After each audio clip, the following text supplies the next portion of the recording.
추수감사절은 미국 사람들이 대부분 터키 칠면조 고기를 먹습니다. 여러분 터키 드셨습니까?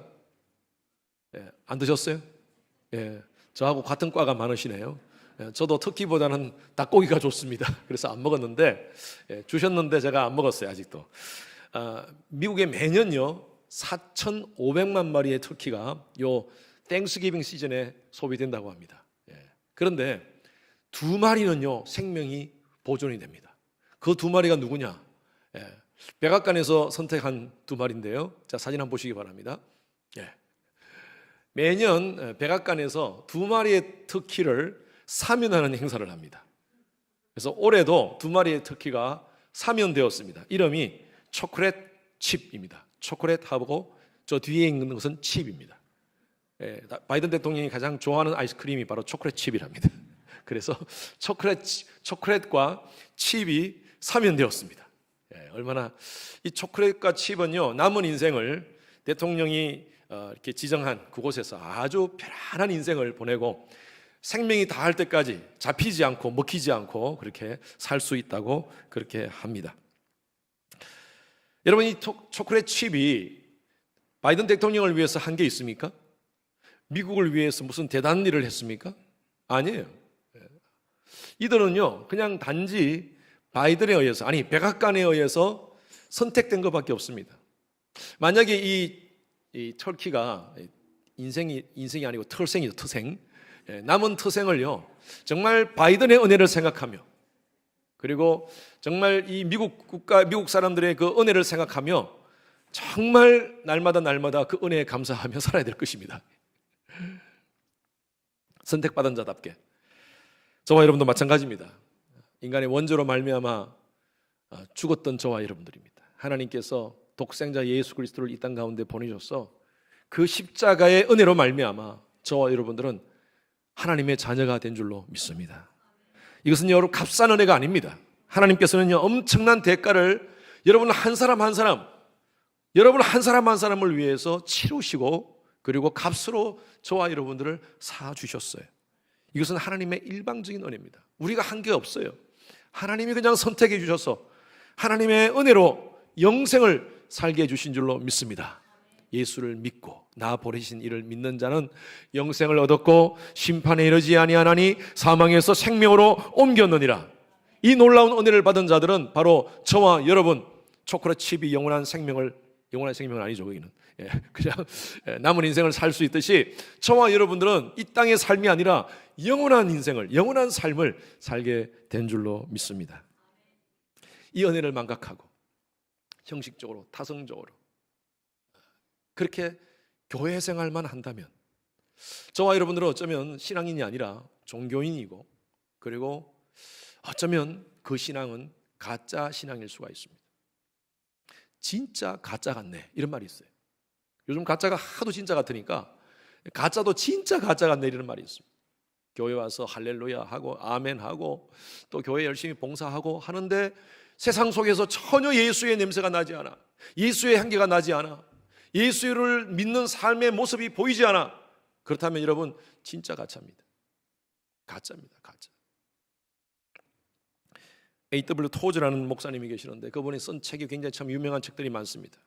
그 중에 나는 진짜인가 가짜인가라는 책이 있습니다. 그 책 서평에 이렇게 기록되어 있습니다. 하나님의 불꽃 같은 눈앞에서 나의 신앙은 진짜인가? 행복은 추구하지만 성화를 추구하지 않는 가짜들에게, 명예를 추구하지만 십자가를 지지 않는 가짜들에게, 그러면서 나는 진짜인가? 우리에게 던지는 이 도전입니다. 챌린지입니다. 여러분 예수를 진짜로 믿기를 바랍니다. 예수 믿는 흉내내지 맙시다. 저는 우리 성도님들이 정말 예수의 십자가 부활을 만나서 진짜 예수를 믿고 그리스도의 순결한 삶, 순결한 신부처럼 그렇게 살아가는 그런 여러분 성도님들이 되었으면 좋겠어요. 오늘 말씀을 통해서 한번 그런 결단이 있는 시간이 되기를 주님의 이름으로 축원합니다. 자, 첫 번째로는요, 세속적 가치관에 우리 자신을 부패시키지 맙시다. 2절 3절 한번 같이 이어서 같이 한 번 더 읽겠습니다. 우리 말씀 읽을 때는 큰 소리로 같이 읽습니다. 시작. 내가 하나님의 열심으로 너희를 위하여 열심을 내노니 내가 너희를 정결한 처녀로 한 남편인 그리스도께 드리려고 중매함이로다. 그러나 나는 뱀이 그 간계로 하와를 미혹한 것 같이 너희 마음이 그리스도를 향하는 진실함과 깨끗함에서 떠나 부패할까 두려워하노라. 사도 바울은요, 고린도 교회를 참 사랑했습니다. 그리스도의 심장으로 그 교회를 사랑했던 것 같아요. 그래서 이렇게 표현하죠. 하나님의 열심으로 너희를 위하여 열심을 내노니 라고 표현합니다. 이 열심이라는 단어가 헬라어 말로 젤로라는 단어입니다. 우리 젤로 지금 젤 보내지 않습니까? 돈 보내듯이 그 같은 발음이에요. 젤로라는 단어인데 이 단어에서 영어의 jealous라는 단어가 나왔어요. jealous라는 단어, 질투라는 말입니다. 그래서 사실은 이 열심이라고 번역하는 것보다 질투라고 번역하는 게 더 맞습니다. 그러면 나는 하나님의 질투로 너희를 위하여 질투한다. 하나님의 질투로 너희를 위하여 질투한다. 여러분 질투해 보셨습니까? 질투의 감정은요, 사랑하지 않으면 질투가 나지 않아요. 질투해 보셨어요? 사랑 안 해보신 것 같아요. 네. 질투라는 것에 그 한자에 보면 질자에 그 계집 여자가 두 개가 나갑니다. 그래서 이 질투는 여성만의, 여성이 질투를 많겠구나라고 이렇게 생각할 수 있겠지만 남자도 질투합니다. 지금부터 30여 년 전 한 여인을 제가 마음으로 좋아했어요. 뭐 프로포즈도 한 적도 없고 뭐 데이트 신청도 한 적도 없고 그냥 마음으로 한 후배를 좋아했습니다. 그래서 마음으로 갖고 있는데 어느 날 이렇게 모임에서 이렇게 계단을 올라가는데 한 남자와 함께 그 여인이 계단에서 내려오는 거예요. 그런데 얼마나 밝게 대화하면서 뭘 그렇게 재밌는지 하하하호 웃어가면서 그렇게 내려오는 거예요. 그래가지고 제가 딱 올라가면서 서로 마주쳐가지고 안녕하세요 하고 저한테 인사하길래 안녕 하고 이렇게 지나가는 뒷모습을 물끄러미 오랫동안 바라봤습니다. 둘이서 내려가는 모습이. 그리고 같은 버스를 타고 가는 모습까지 봤어요. 이상한 감정이 막 드는 거예요. 그때는 제가 교제하지 않을 때입니다. 이 여인과 함께. 나중에 결혼을 하고 나서 어쨌든 결혼했습니다. 결혼을 하고 나서 아내에게 물었어요. 그 누구였어? 그리고 무슨 얘기를 했길래 그렇게 재밌게 그렇게 웃어가면서 지나갔어? 라고 하니까 여보 그때 우리 사귀실 때도 아니잖아. 왜 그렇게 그런 마음을 가져? 라면서 저한테 얘기하길래 그러게. 여러분 제가 왜 그런 마음이 들었을까요? 그게 질투의 마음이었던 것 같아요. 그게 질투의 마음. 그래요 여러분, 여자뿐만 아니라 남자도 질투하고요. 그런데 성경은요 하나님도 질투하신답니다. 출애굽기 24장 24절에 보면 나 여호와는 질투의 하나님이니 라고 표현되어 있습니다. 우리가 알고 있는 일반적인 하나님의 본성과는 좀 다릅니다. 사랑의 하나님, 은혜의 하나님, 자비의 하나님, 그건 우리가 이해가 되는데 어떻게 하나님이 질투를 하시는가? 여러분 말씀드렸죠? 질투는요 사랑의 감정이 없이는 있을 수가 없습니다. 하나님께서 우리를 사랑하시니까. 이사야서 말씀해 보면 41장 말씀해 보면 내가 너를 지명하여 불렀나니 너는 내 것이다. 하나님께서 우리 한 사람 한 사람을 하나님이 선택하셨대요. 그리고 하나님의 것으로 삼아주셨습니다. 그렇다면 하나님을 사랑하고 하나님을 위한 삶을 살아야 될 텐데 다른 데 관심을 갖고 다른 것을 위한 가치관을 가지고 그렇게 살아간다면 하나님 당연히 질투하시죠. 하나님 왜 질투하시는가? 성경은요 하나님과 우리의 관계, 그리스도와 우리의 관계를요 신랑과 신부의 관계로 그렇게 비유를 합니다. 그래서 하나님이 우리를 사랑하기 때문에 신랑으로서 신부를 사랑하는 것처럼 사랑하기 때문에 하나님은 우리를 질투한다고 얘기하고 있습니다. 존 칼빈, 종교개혁자 존 칼빈은 그의 주석책에 이렇게 얘기합니다. 질투라는 단어에 대해서 이 말씀을 가지고 질투에 대해서 이렇게 얘기를 합니다. 질투는 자기 것을 지키려는 강한 의지다. 자기 것을 지키려는 강한 의지. 여러분 그게 진짜 질투를 잘 표현한 것 같아요. 내 것이다. 내 것이다. 하나님이요 우리를 향하여 질투한다는 것은 하나님의 것이라는 거예요. 바울은 고린도 교회가 그 당시에 거짓 사도들, 이상한 이단들에 의해서 그들의 신앙, 순수한 신앙이 훼손되고 있음을 알게 되었습니다. 그래가지고 사도 바울도 신부와 신랑을 비유를 써가면서 지금 이 얘기를 하는 거예요. 내가 너희를 위하여 열심을 내는데 질투하는데 내가 너희를 정결한 처녀로 한 남편인 예수 그리스도께 중매시켜주고 싶은데, 정결한 처녀가 순결함을 상실했다는 거예요. 순결함이 부패되었다는 거예요. 거짓 사도에 의해서, 잘못된 사상에 의해서.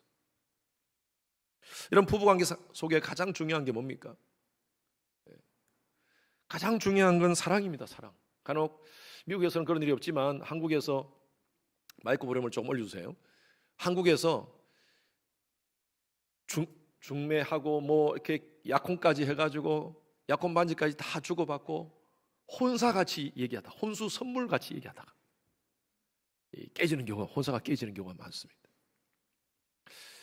그래, 여러분, 결혼의 조건이 가장 중요한 게 뭡니까? 혼수예요. 한국에서는요, 요즘 돈 얼만큼 돈이 많이 가져오는가, 그리고 얼만큼 잘생기고 이쁜가, 이것이 바로 결혼의 조건이라고 얘기를 한답니다. 여러분, 돈요, 있다가 없어지는 거예요. 없다가 있기도 하고 있다가 없기도 하고, 그게 돈 아닙니까? 물질 아닙니까? 외모는요, 서서히 없어집니다. 제가 보니까 50대 이후의 여성들, 남성들도 포함해서 50대 이후에는 거의 평균화되는 것 같아요. 동의하지 않습니까? 끝까지 동의하지 않을 분들 계세요. 예, 스스로 그렇게 착각 가운데 사시기 바랍니다. 서서히 평균화돼. 제 눈에 그런 것 같아요. 제 눈에. 예, 제 눈에. 여러분 눈에는 모르겠지만 제 눈에는 그런 것 같아요. 서서히 평균화되는 것 같아요. 50대, 60대면 거의 평균화되는 것 같아요. 외모도 변합니다. 돈도 있다가 없어지는 거예요. 여러분, 결혼의 조건은요, 그거 아닙니다.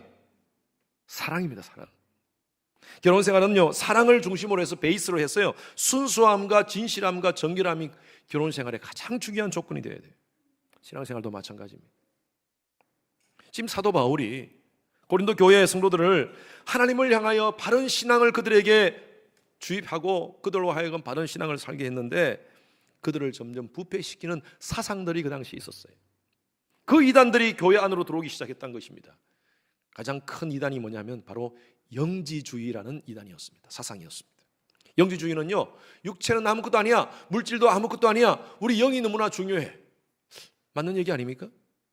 그런데 아무것도 아니다는 게 문제예요. 육은 우리가 마음껏 써도 상관없어. 그래서 두 가지 영지주의가 있었습니다. 금욕적 영지주의가 있었고, 그리고 쾌락적 영지주의가 있었습니다. 금욕적 영지주의는요, 자기 자신을 학대하는 겁니다. 자기 몸을 학대하는 거예요. 왜? 육신은 아무것도 아니기 때문에. 그래서 내 영혼을 깨끗하게 하기 위해서 육신을 학대하는 겁니다. 두 번째, 쾌락적 영지주의는요, 영이 귀하니까 내 몸은 마음껏 사용해도 상관없다 해서 마음껏 죄를 저지르는 거예요. 엄란한 행위를 합니다. 그렇게 해도 우리가 영적으로 우리가 깨끗하게 되는 데는 지장이 없다. 영과 육을 완전히 따로 보는 겁니다. 여러분, 이런 이단이 오늘날에도 있습니다. 극단적 구원파 신학 교리입니다. 영지주의의 영향을 받았어요. 성경에서 말하는 예수님을 통한 구원, 성경적 구원, 그것을 얘기하지 않고 신비한 세계에서 다가오는 순간적인 깨달음을 강조합니다. 그래서 구원파들은요, 당신 언제 구원받았습니까? 언제, 몇 달, 며칠, 몇 시에 구원받았습니까? 그렇게 물어요. 잘 모르겠는데, 이러면 당신 구원받지 않았어요. 예, 그렇게 얘기합니다.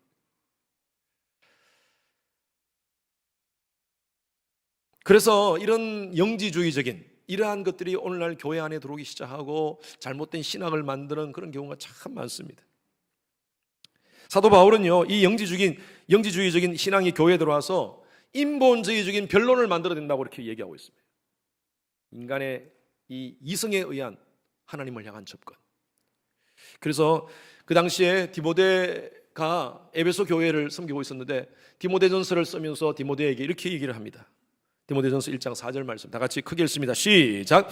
이런 것은 믿음 안에 있는 하나님의 경륜을 이름보다 도리어 변론을 내는 것이라. 이러한 것은요, 교회 안에 들어온 잘못된 이단들입니다. 이러한 것들이 믿음 안에 있는 하나님의 경륜을 이루는 것이 아니라, 하나님의 경륜이라는 것은 God's work이라고 표현되어 있어요.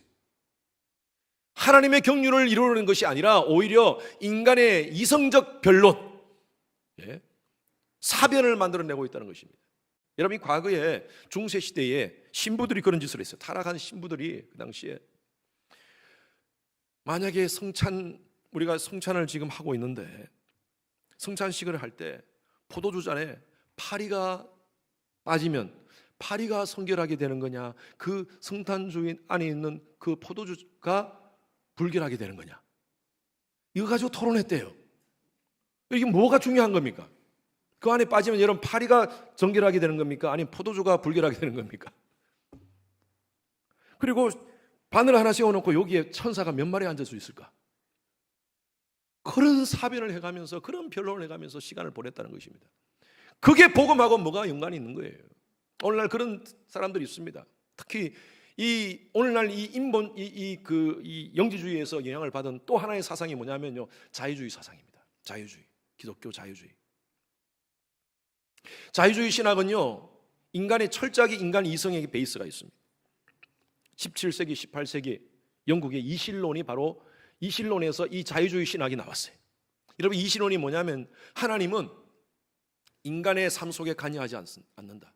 그분은 인격적인 존재가 아니고 인간의 삶 가운데 전혀 관여하지 않는 저기 초월적 존재다.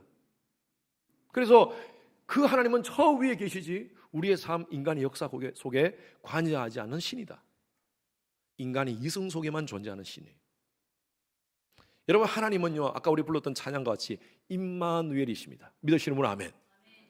그분은요, 초월적 존재시지만요, 인간의 삶 속에 내재하시는 분이십니다. 임마누엘로 함께 하세요. 성경 구약에서 신약까지 성경 전체를 보면 하나님께서 우리에게 하시는 말씀이 나는 너희의 하나님이 되겠고 너희는 내 백성이 되리라. 할렐루야. 그래서 오늘 이 자리에 우리가 예배드리지 않습니까? 이 자리에 성령께서 함께 하시는 줄로 믿습니다.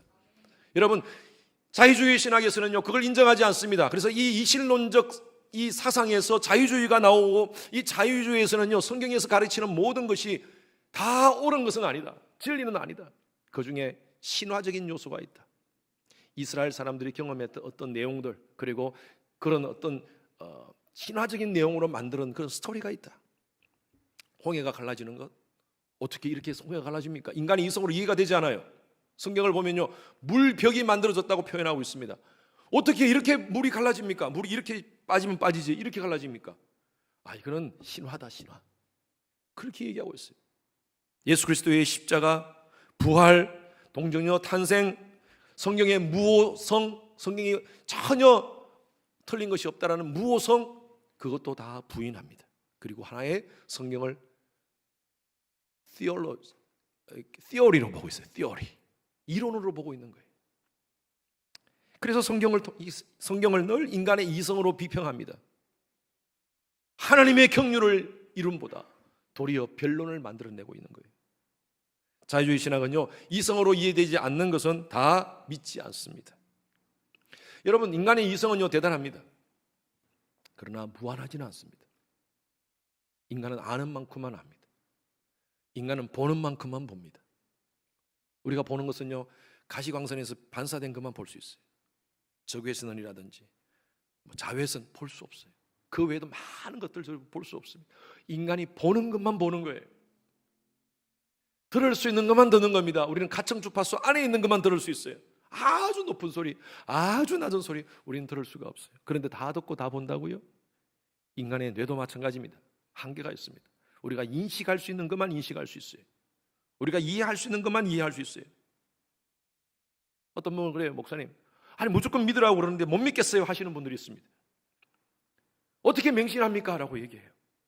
여러분, 저도요, 여러분들에게 열심히 책 읽고 공부하고 그렇게 하면 하나님 알 수 있습니다 라고 그렇게 책도 소개해드리고, 좀 그렇게 하면 여러분 주일 설교도 올 필요 없고 집에서 열심히 공부하십시오, 하나님에 대해서 알 수 있습니다 라고 좀 하고 싶어요. 그런데 그렇게 못해요. 왜냐하면 인간이 지성으로 하나님께 접근할 수 있는 방법이 한계가 있다는 거예요. 그래서 하나님께서 우리에게 스스로 당신을 계시하신 것입니다. 성경으로. 그래서 제가 여러분들에게 늘 말씀드리잖아요. 덮어놓고 믿읍시다. 따라합시오. 덮어놓고 믿읍시다. 왜 이렇게 짧게 합니까? 한 번 더. 덮어놓고 믿읍시다. 예, 저희 교회는 공부를 많이 하신 분들이 많습니다. 근데 덮어놓고 믿는 분들이 많아요. 얼마나 감사한지 몰라. 덮어놓고 믿어야 돼요.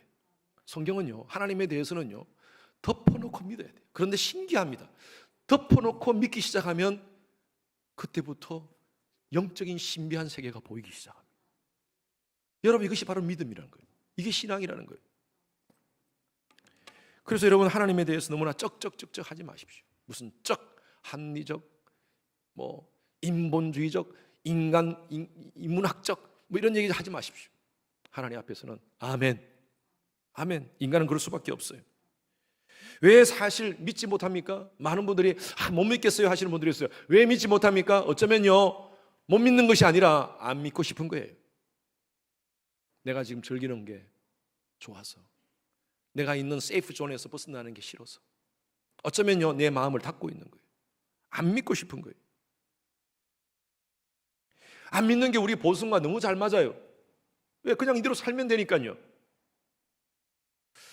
바울은요, 이것이 답답한 겁니다. 그래서 그 당시에 예수 그리스도의 순결한 신부가 되어야 될 이 성도들이 사탄의 유혹에 넘어가는 그 모습을 바라보면서 가슴이 아픈 거예요. 하나님의 말씀이 더 이상 자기에게 주시는 그 하나님 말씀으로 들을 수가 없어요. 남의 얘기로 자꾸 들리는 거예요. 여러분, 말씀을 들을 때 이것이 남의 얘기로 자꾸 들린다면요, 여러분들이 점점 부패되기 시작하는 겁니다. 부패되기 시작하는 거예요. 영적으로 부패되는 겁니다. 하나님 말씀을 듣는데 감동이 없고, 찬양을 들어도 전혀 마음의 움직임이 없고, 울림이 없고, 교회 다니는데 성장이 없고, 여러분 그렇다면요, 어쩌면 내 마음을 닫고 있는 거예요. 저는 목회자로서 예배 때마다 성도들의 모습을 다 봅니다. 앞에서 제가 이렇게 아무 이렇게 안 보고 있는 것 같지만, 여러분 한 사람 한 사람 다 보고 있어요. 긴장하고 저를 쳐다보세요. 근데 어떤 분은요, 마음이 확 열렸어요. 예배 때, 찬양 때부터 마음이 확 열렸어요. 그냥 하나님, 여호와는 나의 목자시니 나의 목을 자십시오, 드십시오 하면서 아예 그냥 확 내 생명까지 드립니다 하면서 이렇게 나오시는 분들이 계세요. 근데 어떤 분은요, 마치 저한테 설교 때 딱 앉아 있는데 저를 쳐다보긴 쳐다봐요. 그런데 한번 내 좀 변화시켜 보세요. 내가 변화받나 한번 봅시다 라고 그렇게 딱 앉아 계시는 분들이 계세요. 제가 한번 스캔해 볼까요? 여기서부터. 여러분, 요한계시록에 보면요, 내가 문 밖에 있어서 두드리노니 누구든지 문을 열고, 그러면 내가 그로 더불어 먹고 그런 나로 더불어 먹으리라. 문을 여는 것은 누가 열어야 돼요? 예수님 발로 꽉 차서 열어주세요? 아니에요.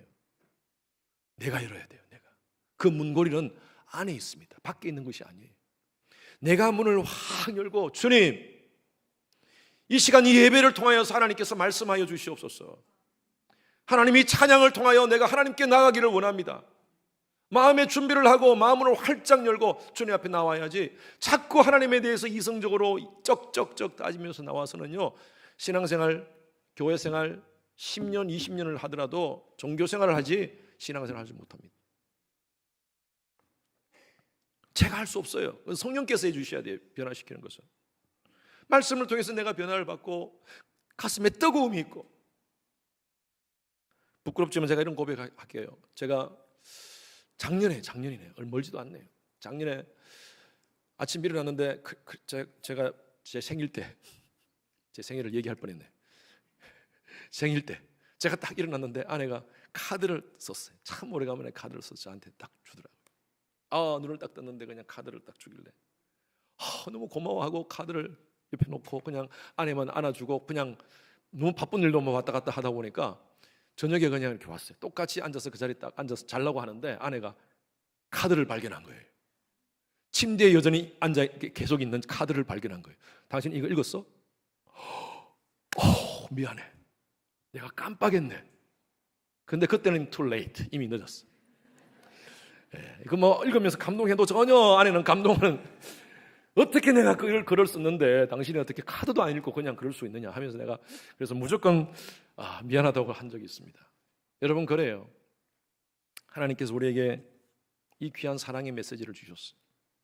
그런데 우리는 여기에 관심 없고 그냥 드라마 볼 때 감동 흘리고, 그리고 우리의 관심은 멋진 누구, 멋진 누구 여기에만 관심이 있고, 하나님께서 우리에게 주신 이 사랑의 메시지에는 관심 없고, 드라마 보면서 하루에 1시간, 2시간 드라마 보는 건 너무나 즐기고 기뻐하는데 이걸 볼 때는 얼마나 힘든지 아예 보지도 않아. 여러분, 그렇다면요, 하나님은 얼마나 질투하시겠습니까? 얼마나 섭섭해 하시겠어요? 과거에 여러분 브라보콘 드셔보시죠. 브라보콘. 요즘은 있는지 모르겠어요. 비슷한 걸 제가 이게서 미국에서 사가지고 먹어봤는데 그 과거의 브라보콘 맛이 안 나요. 여러분, 브라보콘이 그때보다 30년, 40년보다 더 맛을 없게 만들었을까요? 아니에요. 30년, 40년 전에 삼촌이 군대 갔다가 군대에서 가져온 그 건빵을 먹는데요. 와, 건빵에 그 별사탕 탁 올려가지고 바삭바삭 찍으면서 건빵을 먹는데 이거는요, 정말 너무 기가 막힌 맛이야.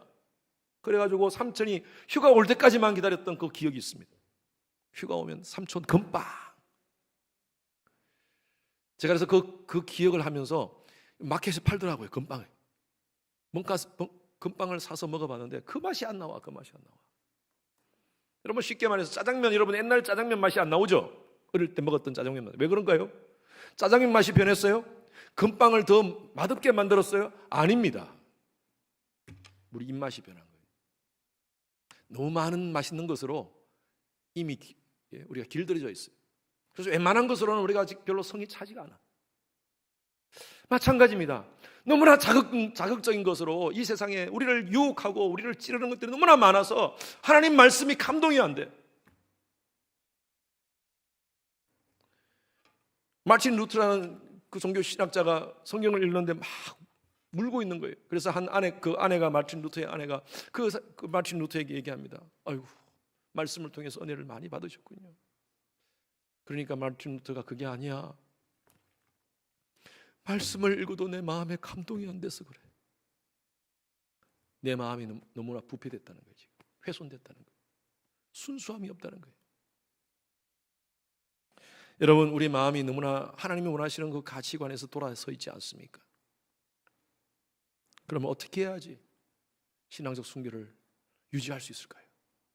오늘 사도 바울이 이런 얘기를 합니다. 두 번째, 주 향한 마음으로 순결함을 지키라. 주님께로 향해라는 거예요. 우리 마음이. 한 번 더 3절 읽어보겠습니다. 시작. 너희 마음이 그리스도를 향하는 진실함과 깨끗함에서 떠나 부패할까 두려워하느라. 다른 말로 하면 너희 마음이 그리스도를 향한 진실함과 깨끗함을 유지하라는 거예요. 유지하라는 거예요. 떠나지 말라는 거예요. 부패되지 말라는 거예요. 여기 진실함과 깨끗함이라는 단어가 나옵니다. 영어에는 sincere, your sincere and pure devotion이라고 표현되어 있습니다.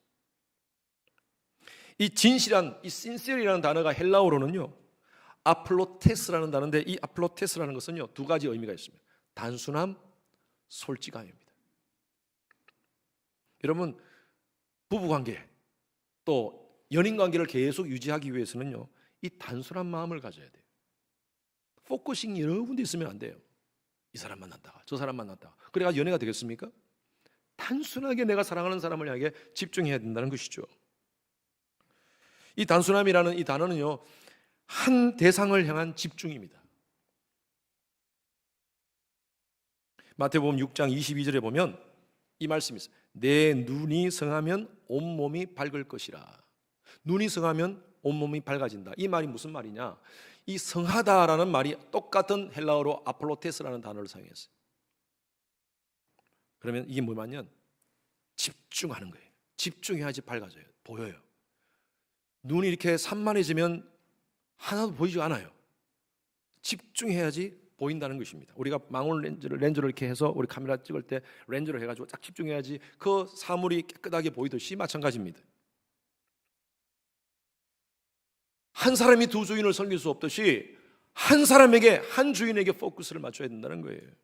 제가 신앙생활 여러분들에게 늘 말씀드리잖아요. 어떻게 해요? 영어로 simple, humble, pure.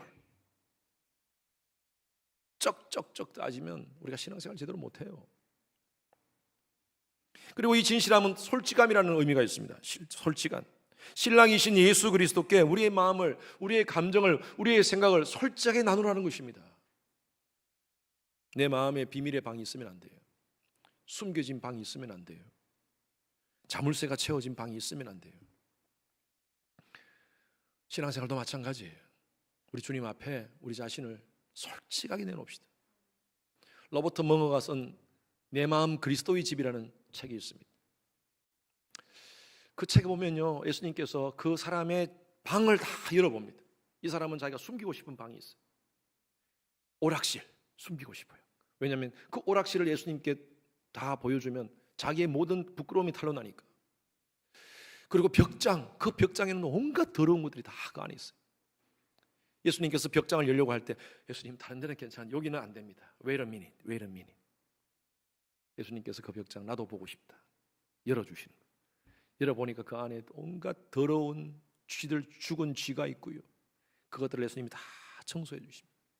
이걸 내가 막아놓고 살면 내가 편할 것 같았는데 그걸 청소해 주시니까 얼마나 내 마음이 편한지 몰라. 오히려 더 큰 자유함이 있어. 주님, 내 방 다 오픈하겠습니다. 그리고 아예 내 집 키를 가지십시오. 마지막에 장면은 예수님께 자기의 집을 양도하는 양도 키를 드리는 거예요. 여러분, 그래요. 우리 마음에 숨겨놓은 방이 있습니까?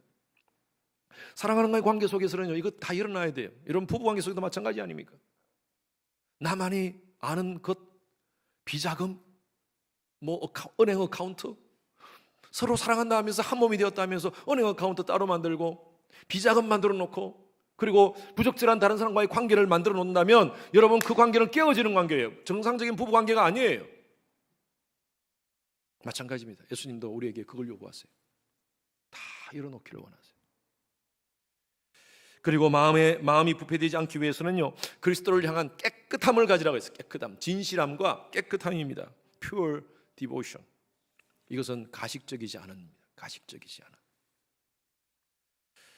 과거에 이스라엘 백성들이 하나님을 향하여 종교적인 열심만 가지고 하나님을 향하여 마음을 열지 않는 그들을 향하여 하나님은 이렇게 말씀하십니다. 이사야서 29장 13절 말씀 다 같이 읽습니다. 시작. 주께서 이르시되 이 백성이 입술로는 나를 공경하나 그들의 마음은 내게서 멀리 떠났나니 그들이 나를 경외함은 사람이 계명으로 가르침을 받았을 뿐이니라. 입으로는 주여 주여 주여, 주님 사랑합니다, 주님 없으면 살 수 없습니다 라고 그렇게 얘기를 하는데 그들의 마음은 떠났다는 거예요. 마치 아내가 남편을 위해서 빨래도 해주고 밥도 해주고 하는데 남편 사랑하지 않아요. 그 마음은 아니야. 딴 데 마음이 있어. 여러분, 이런 형식적인 종교생활 그렇게 하다 보면요, 나중에 형식만 남고 껍데기만 남고 내용이 없어지게 됩니다. 마치 연기하는 배우처럼 진실 없는 거짓으로 행동하는 거예요. 만약에 부부관계 속에서 그렇다면 여러분, 결혼생활에 행복이 있겠습니까? 주님 사랑 없이, 하나님 사랑하는 마음 없이 열심히 교회 봉사할 수 있어요. 구제도 할 수 있어요. 나름대로 헌금도 할 수 있어요. 이렇게 나와서 예배 행위도 할 수 있습니다. 마치 양로원, 고아원 가가지고 1년에 한 번씩 가가지고 전혀 그 아이들을 사랑하는 마음, 그 어르신들을 존경하는 마음 없이 가가지고 그냥 선물만 주고 사진 한번 딱 찍어 오는 거, 그거하고 똑같은 거예요. 요즘 연말 되면 한국의 국회의원들이 그런 거 많이 한다 그러지 않습니까? 전혀 마음이 없어. 그러나 사진 한번 찍기 위해서 오는 거예요. 여러분, 우리 신앙생활도 마찬가지 그렇지 않습니까? 사도 바울은요, 철저하게 원래 전통과 형식주의자였습니다. 율법주의자였어요. 그는 변화되기 전에 자기 신념과 또 자기의 어떤 지식으로 신앙하는 사람이었어요. 오늘날에도 그런 사람들이 있어요. 교회를 다니면서 전혀 변함없이 10년 전이나 지금이나 교회 생활이 똑같아요. 인격적 삶의 변화가 없고 신앙적 삶의 변화가 없어요. 자기 생각, 자기 주장, 자기 고집으로 그렇게 교회 생활 하시는 분들이 있어요. 절대 안 변합니다. 마치 한번 이 자리에 앉아가지고 목사님 나를 한번 변화시켜주세요 하고 그렇게 외치는 사람 같은 모습이에요. 그래서 마가복음, 누가복음을 쓰는 것이 아니라 읽는 것이 아니라 스스로 내가 복음을 늘 쓰면서 내 중심의 종교생활을 하는 분들이 계십니다. 그러면서 하나님에 대해서는 자기 두뇌에 하나님을 끼워 넣어요. 그리고 그게 핏하지 않으면 다 버려요. 에이, 지금 말 안 돼. 저건 안 돼. 말도 안 되는 얘기야.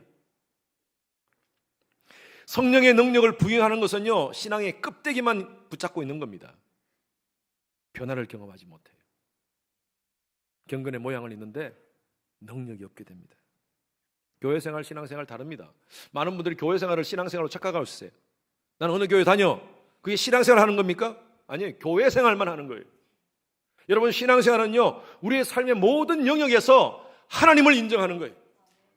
하나님의 불꽃 같은 눈을 의식하며 살아가는 거예요. 그것이 바로 신앙생활이에요. 그런데 교회생활을 하면서 세상 나가서 전혀 다른 교회의 모습과 다른 그런 삶을 살아간다면 여러분, 그것은 종교생활만 하는 겁니다. 우리 그리스도인들은요, 교회 안에서 성령의 능력을 받고 그 힘으로 세상을 가서 세상에서 변화시키는 삶을 살아야 돼요. 그게 개혁주의 신앙 아닙니까? 그런데 그냥 교회 생활만 하는 사람들은요, 세상에서 열받고 힘받고 세상적인 그런 가치관을 가지고 교회 와가지고 교회에서 열받고 살아가는 사람이 있어요. 교회에서 화내고 막 소리 지르고. 그래서 교회가 무너지는 교회들이 있잖아요. 교회 생활 안에서, 교회 생활이 신앙생활로 착각하는 사람들이 있습니다. 교회 안에서 변함이 없는 거예요. 오늘 사도 바울이 우리에게 얘기하는 겁니다. 너희 마음이 그리스도를 향하는 진실함과 깨끗함에서 떠나라. 부패되지 말라는 거예요. 떠나지 말고 부패되지 말도록 너희 마음을 그리스도를 향한 마음으로 딱 붙잡아 매라는 거예요. 여러분, 그리스도를 향한 마음이라는 것은요, 그리스도와 연합되는 마음입니다. 그리스도와 연합해서 살아가는 거예요. 사도 바울의 서신서를 보면요, 사도 바울은 계속 강조하는 단어가 있습니다. 영어로 in Christ, 예수 안에서, 예수 안에서. 기는 자 위에 뛰는 자가 있죠. 뛰는 자 위에는 뭐 있어요? 위에는 나는 자가 있죠. 나는 자 위에는 누가 있습니까? 네? 붙어 있는 자가 있습니다. 붙어 있는 자. 그냥 붙어서 그냥 같이 날아가는 거예요. 그런데 붙어 있는데 그 붙어 있는 게 밖에 붙어 있느냐 안에 붙어 있느냐 두 가지가 있습니다. 여러분, 파리가요, 여러분 차 밖에 붙어 있으면 차가 달리면요, 팔이 떨어져 나갑니다. 그런데 파리가 여러분 그 차 안에 들어와 있으면 여러분들이 가는 곳마다 그 파리는 계속 날아다닙니다. 마찬가지예요. 신앙도 마찬가지예요. 살짝 붙어서 밖에만 있으면 안 돼요. In Christ, 예수 안에 있어야 됩니다. 여러분, 예수와 연합하는 삶을 사는 여러분 되시기를 주님 이름으로 축원합니다. 그게 바로 주 향한 마음이에요. 주 향한 마음, 주님을 향한 마음. 아까 제가 서론에서 얘기했던 A.W. 토저 목사가 쓴 나는 진짜인가 가짜인가 그 책에 3장인가 거기에 내가 진짜 그리스도인가를 진단하는 진단법 7개가 나옵니다. 여러분 주부에 넣어놨습니다. 이렇게 나와야죠. 나는 진짜 그리스도인인가? 여러분 한번 스스로 한번 진단해 보시기 바랍니다. 내가 가장 원하는 것이 뭔가? 나는 무엇을 원하면서 살고 있는가?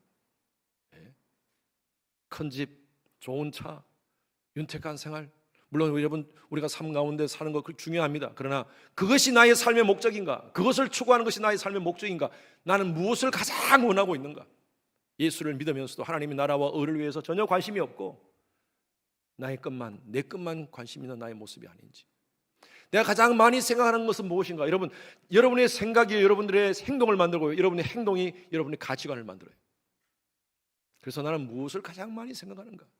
일주일, 아니 하루를 살면서 내 머릿속에 늘 생각하는 것이 돈, 명예, 어떤 세상적인 그런 가치라면 나는 진짜 그리스도인인가? 내 돈은 어디에 쓰고 있는가? 여러분, 그 사람은요, 그 사람을 보려면 그 사람이 쓰는 돈을 보면 알아요. 어디에 돈을 쓰고 있는가? 선교합시다, 전도합시다, 어려운 사람을 돌아봅시다, 이렇게 말은 하는데 전혀 하나님 앞에 물질적으로 헌신하지 않고 그렇게 산다면 나는 진짜 그리스도인인가? 나의 여가를 어디서 보내고 있는가? 여러분 시간 있으면 뭐 하고 계십니까? 드라마 보지 말라는 거 아닙니다. 여러분 오해하지 마십시오. 그런데 그런 것은 열심히 내가 그냥 취미생활은 열심히 하는데 하나님 말씀 보는 것은, 하나님께 나아가 기도하는 것은 소홀한다면 여러분 나는 진짜 그리스도인인가? 진짜인가? 나 어떤 사람과 어울리고 있는가? 유유상종이라는 말 있지 않습니까? 나는 어떤 사람을 만나고 있는가? 여러분, 만남은요, 영향을 주고 영향을 받습니다. 내가 누구를 만나고 있느냐, 그 사람에게 영향을 나도 주고 그 사람의 영향을 내가 받고 있는 거예요. 나는 어떤 사람과 어울리고 있는가? 정말 복음 안에서 함께 만난 우리 형제들 자매들 만나는 것, 구역 안에서 함께 만났던 우리 형제 자매들 만나는 것보다 세상 사람들을 더 좋아하고 세상적인 것을 추구하면서 산다면 나는 진짜 그리스도인인가? 나는 누구를 존경하고 어떤 것에 열광하는가? 여러분 한번 스스로 생각해 보십시오. 여러분들은 누구를 존경하고 계십니까? 제가 그런 분 봤어요. 교회 오랫동안 다니신 분인데 제가 존경하는 사람은 공자입니다 얘기하시고, 여러분 공자를 존경한다는 것이 나쁘다는 것은 아닙니다. 그러나 글쎄, 여러분 존경한다는 것은요, 그 사람의 사상에 영향을 받는 거예요. 그래서 여러분들은 누구를 존경하고 있습니까? 그리고 무엇에 열광하고 있습니까? 그거 하면 너무너무 막 마음이 뜨거워지고 가슴이 뜨거워지는 게 뭡니까? 교회를 다니면서 신앙생활 하면서도 예배에 열광하지 않는다면 나는 진짜 그리스도인인가? 여러분 무엇을 보고 웃습니까? 어떤 시간이 가장 즐겁습니까? 우리 스스로를 한번 생각해 보십시오. 여러분, 우리 신랑 되신 예수님께 섭섭해하는, 하나님 예수님께서 섭섭해하는 행동하지 않는 저와 여러분이 되었으면 좋겠습니다. 신랑을 기쁘시게 해드립시다. 신부의 생명은 순결입니다. 부패하지 맙시다. 부패하지 맙시다. 3살짜리 손자가 할아버지 방에 들어가서 막 우는 거예요. 막 울고 있길래 가족들이 뛰어갔어요. 할아버지하고 가족들이 밖에 있다가 거실에 있다가 애가 울길래 뛰어가 보니까 고려백자에 손이 끼었어. 손이 나오지가 않아. 그래가지고 다들 막 그 아이의 손을 막 당기는데 이게 고려백자가 나오지가 않아갔는데 그 순간에 할아버지가 망치를 가져와가지고 고려백자를, 그 비싼 고려백자를 빡 깨는 거예요. 왜냐면요, 고려백자보다 아이가 더 소중하기 때문에. 그런데 그 아이는 손을 꽉 쥐고 있었어요. 이게 손 펴면 나오는데 손을 이렇게 넣고 꽉 쥐고 있었던 거예요. 그 고려백자 안에 뭐가 하나 있었는데 그거 보니까 쿼럴, 25센트짜리 쿼러가 그 안에 있었어요. 그걸 꽉 쥐고 있어요. 이게 손이 안 빠지죠. 이게. 여러분, 그래요. 어쩌면 우리의 모습이 아닌지 모르겠어요. 저와 여러분들 하나님께서 선택해 주셨어요. 마치 초콜릿 칩과 같이 하나님께서 선택해 주셨는데 하나님의 자녀로서의 그 명예를 지키지 않고 신분을 망각하고 여전히 꽉 코로만 붙잡고 살아가는 우리의 모습들이 아닙니까?